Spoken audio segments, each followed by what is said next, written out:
மைலோன் ஆன்மீகம் நேயர்களுக்கு வணக்கம். 2025 குரு பயிற்சி பலன் பார்த்துட்டு இருக்கோம். மேசராசிக்கு எப்படி இருக்க போகுது? மேசராசிக்கு 7.5 சனி தொடங்குது. இருந்தாலும் குரு காப்பாற்றுவாரா அப்படின்னு பார்க்கணும். மேசராசியை பொறுத்த வரைக்கும் இந்த வருஷத்துல மொத்தம் ஒரு 5 ராசிக்காரங்க வெளிநாடு போறவங்க, 5 ராசியிலிருந்து 7 ராசிக்காரங்களுக்கு கட்டாயம் திருமணம் நடந்துடும். அதில் மேசராசிக்காரங்களுக்கு வெளிநாட்டுக்கான அமைப்பு ரொம்ப ரொம்ப அதிகமாக இருக்குது. 12ஆம் இடத்துல இருக்கக்கூடிய சனி உங்களை ஒரு இடத்துலேருந்து இன்னொரு இடத்துக்கு மாற்றுவார்.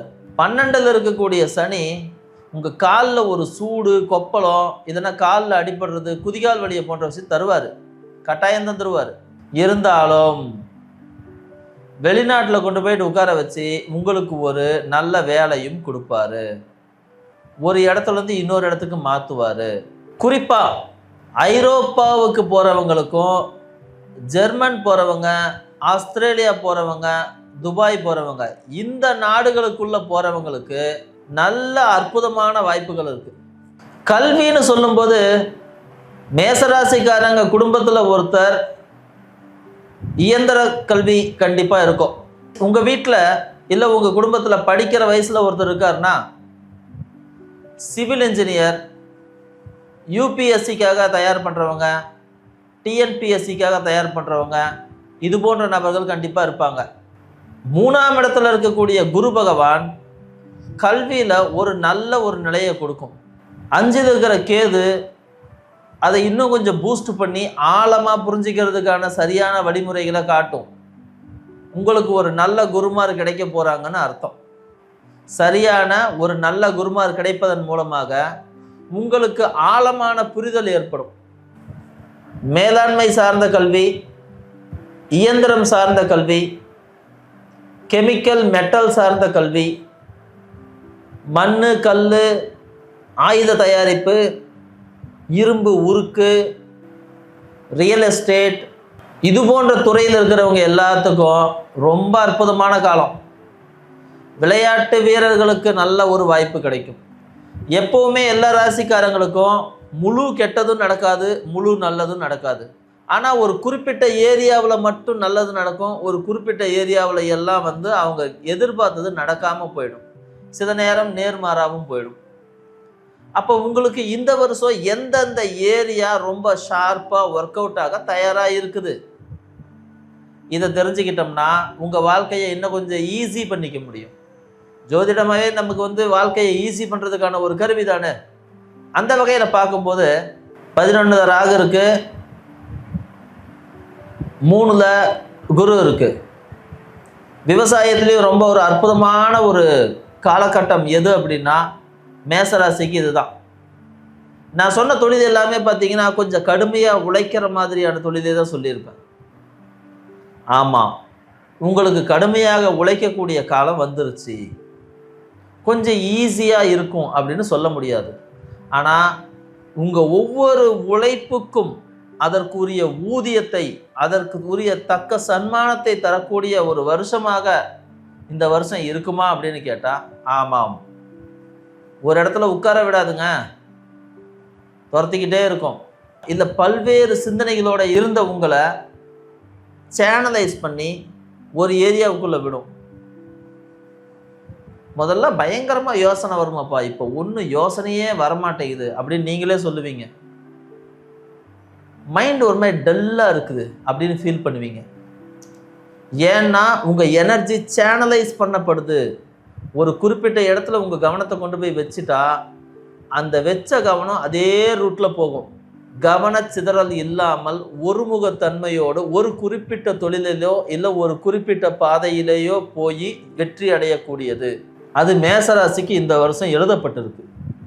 இதை ஒட்டிய தொழில் செய்கிறவங்க, இதை ஒட்டிய கல்வி இருக்கிறவங்க, இதை ஒட்டியே வேலை செய்கிறவங்க, எப்படி இருந்தாலும் நான் முன்னாடி சொன்ன இந்த தொழிலை ஒட்டி இருக்கிறவங்க எல்லாருக்குமே வெற்றி, முன்னேற்றம், ஒரு சின்ன ப்ரமோஷன் கிடைக்கும். அந்த ஃபீல்டில் தொல்பொருள் ஆராய்ச்சியில் இருக்கிறவங்களுக்கு ஒரு சின்ன சப்போர்ட் கிடைக்கும்.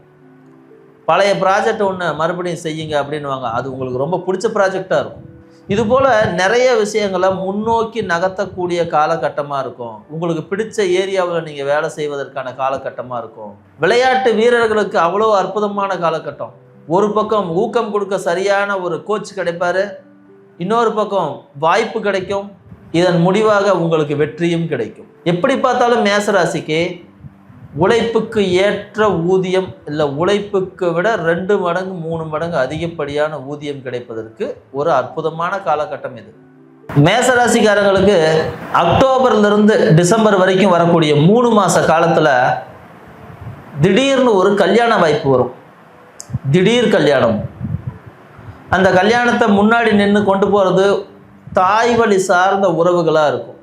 9ஆம் இடத்தை குரு பார்க்கறதுனால தந்தை வழியிலும் கிடைக்கும். ஆனால் அக்டோபர், நவம்பர், டிசம்பர் இந்த 3 மாதத்தில் ஒரு சம்பவம் நடக்குதுன்னா அது தாய் வழி சார்ந்த உறவுகளாலும், பாக்கி 9 மாதத்து பலன்கள் தந்தை வழி சார்ந்த உறவுகளாலும் கிடைக்கும். 9ஆம் இடத்தை குரு பார்க்கறதுனால தெய்வாதீனமாக உங்களுக்கு நிறைய நல்லவைகளும் நடக்கும். வெளிநாடு போகணுன்றவங்க வெளிநாடு போகலாம், கல்யாணம் பண்ணுறவங்க கல்யாணம் பண்ணலாம். கவர்மெண்ட் வேலை வேணுன்னா கவர்மெண்ட் வேலை கிடைக்கும். உழைப்பு பயங்கரமாக தேவைப்படும். கடுமையான உழைப்பை வாங்கிக்கும், அதுக்குரிய ஊதியத்தை கொடுத்துரும். இல்லை உங்களுடைய நோக்கங்கள், நல்ல நோக்கங்கள் எல்லாம் நிறைவேறுவதற்கு இந்த ஆண்டு சூப்பரான ஆண்டாக இருக்கும்.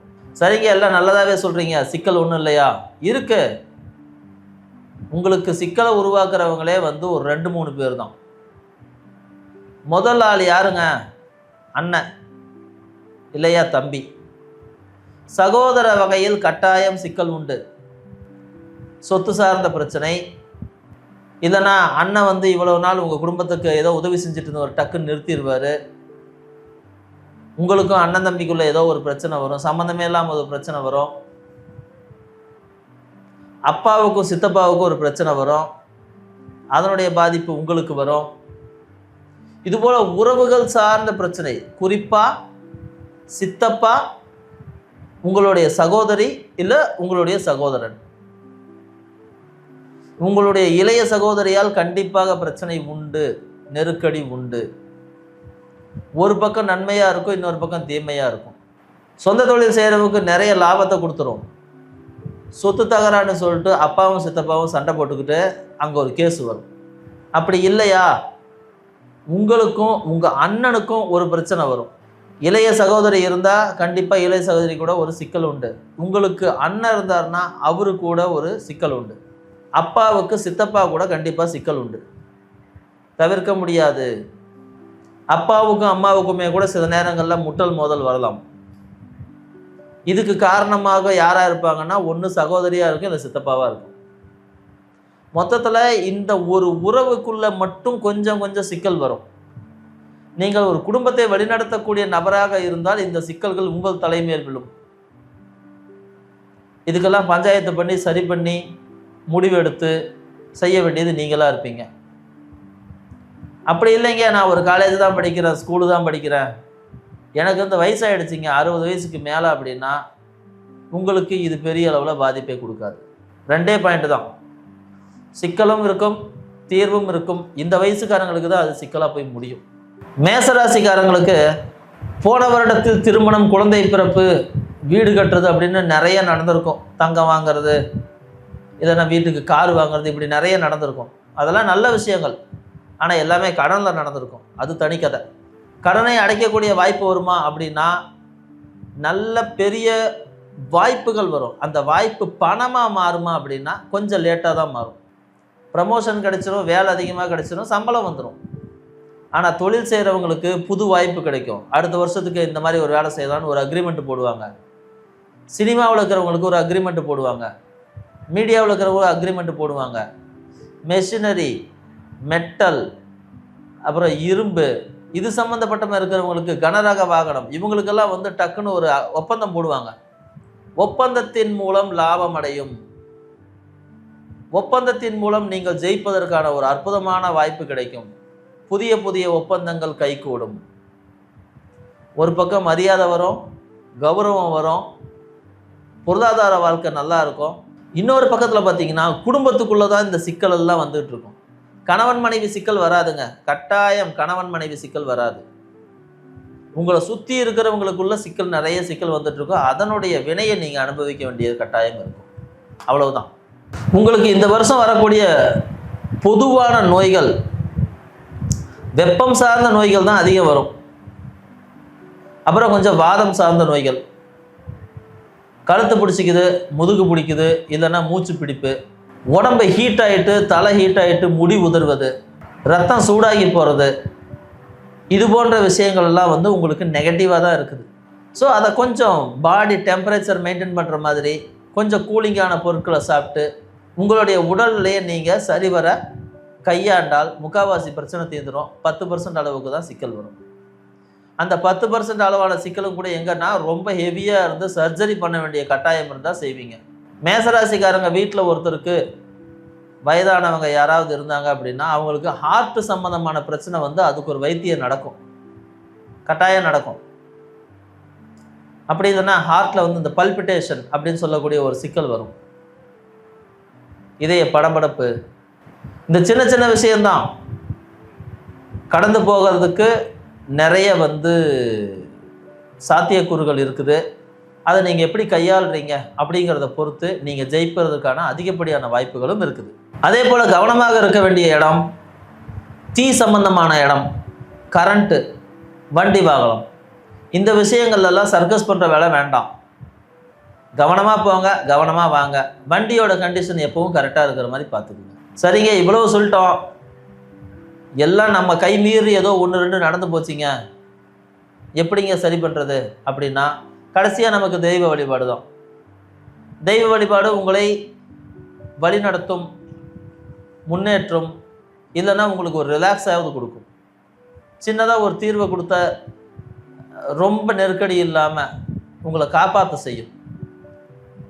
அப்போ முருகன் வழிபாடு மிக மிக சிறப்பு. உங்களுக்கு காவல் தெய்வ வழிபாடு சிறப்பு.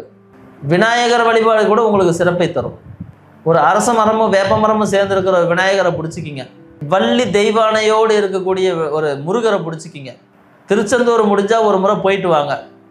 ஜோப்பில் ஒரு வேல் படம், இல்லைன்னா வண்டியில் ஒரு வேல் ஸ்டிக்கரு, இந்த மாதிரி ஏதாவது ஒன்று ஒட்டிக்கிங்க.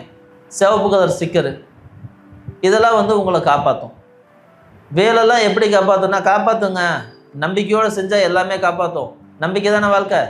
மேசராசிக்காரங்களுக்கு சில தாந்திரிக பரிகாரங்கள் இருக்குது. அதன் மூலமாக அவங்க தங்களுடைய பிரச்சனைகளை வந்து குறைச்சிக்கவும் முடியும். துவர்ப்பு சுவை வரக்கூடிய உணவு தானியங்களை தானம் பண்ணுறது மிக சிறப்பு. ஒரு பாசிப்பயிர் இருக்குது, அதில் லைட்டாக ஒரு துவர்ப்பு சுவை இருக்கும். உளுத்தம்பருப்பு, அதில் ஒரு லைட்டாக ஒரு துவர்ப்பு சுவை இருக்கும்.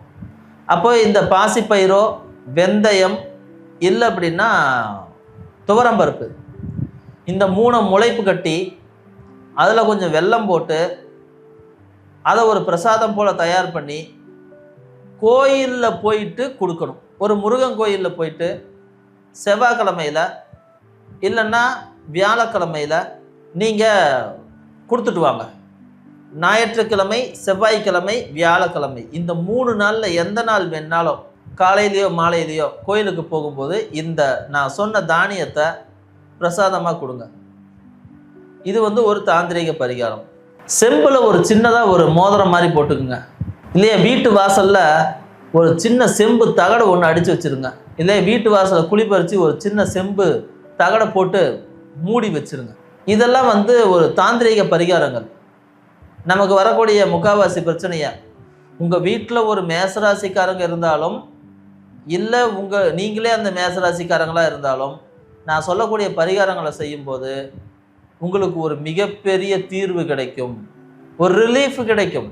செஞ்சு பாருங்க. இப்போ மேசராசிக்காரங்க என்னைக்கு கோயிலுக்கு போகலாம், இந்த பரிகாரங்களெல்லாம் என்னைக்கு செஞ்சால் ரொம்ப பலனாக இருக்கும் அப்படின்னா, பௌர்ணமி முடிஞ்சு 4வது நாள், 5வது நாள், 6வது நாள், 4 சதுர்த்தி, பஞ்சமி, சஷ்டி. அப்போது பஞ்சமி, சஷ்டி, சதுர்த்தி, இந்த 3 நாளில் நீங்கள் இந்த பரிகாரத்தை செய்யும்போது தீர்வு ரொம்ப அற்புதமாக இருக்கும். ஒரு முறை செஞ்சு பாருங்கள். இந்த ஒரு வருஷத்தையே ஓட்டிடலாம், நிறைய நெருக்கடிகள்லேருந்து ஓட்டிடலாம். அரசாங்கத்தில் வேலை செய்கிறவங்க மட்டும் உஷாராக இருக்கணும். அரசாங்கத்தின் 3 ராசிகளுமே பாதிக்கப்பட்டிருக்கு. சிம்மம், மேசம், தனுசு கட்டாயம் பாதிக்கப்பட்டிருக்கு. யாரோ செஞ்ச தப்புக்கு இவங்க தண்டனை அனுபவிக்கக்கூடிய கட்டாய சூழ்நிலை இருக்குது. நீங்கள் மேசராசியில் பிறந்திருந்து ஏப்ரல் மாதம் 15ஆம் தேதி தொடங்கி மே மாதம் 15ஆம் தேதிக்குள்ளே பிறந்திருந்து நீங்கள் அரசு வேலையில் இருந்து அது ஒரு கீழ்மட்ட வேலையாக இருந்தால் யாரோ செஞ்ச தப்புக்கு நீங்கள் பழிவாங்கப்படுவீர்கள். மறந்துடாதீங்க, கட்டாயம் பழிவாங்கப்படுவீங்க. அதனால் நாம் சொன்ன பரிகாரங்களை பயன்படுத்தி, வழிபாடுகளை பயன்படுத்தி உங்களை காப்பாற்றிக் கொள்ளுங்கள். நாம் இவ்வளவு நேரம் சொன்னது இந்த வருஷம் என்ன நடக்க போகுது அப்படிங்கிற ஒரு பொதுவான பலன். இந்த பலனில் ஏறத்தாழ 70 to 80% உங்களுக்கு நடந்துடும். அந்த அளவு பெருசாக இருக்குது சின்னதாக இருக்குது அப்படிங்கிறது மட்டும் கொஞ்சம் மாறும். அப்போது இன்னும் துல்லியமாக நீங்கள் தெரிஞ்சுக்கணும் அப்படிங்கும்போது ஒரு நல்ல அனுபவம் உள்ள ஒரு ஜோதிடரை அணுகி உங்களுடைய ஜாதகத்தை காட்டி இந்த ஒரு வருஷம் எப்படி கடத்தலாம் அப்படிங்கிற ஒரு ஆலோசனையை வாங்கிக்கிட்டு இந்த வருடங்களை நல்ல விதமாக நீங்கள் நகர்த்தி கொண்டு போவதற்கு உதவும்னு நம்புகிறோம். மீண்டும் அடுத்த வீடியோவில் சந்திப்போம். நன்றி, வணக்கம்.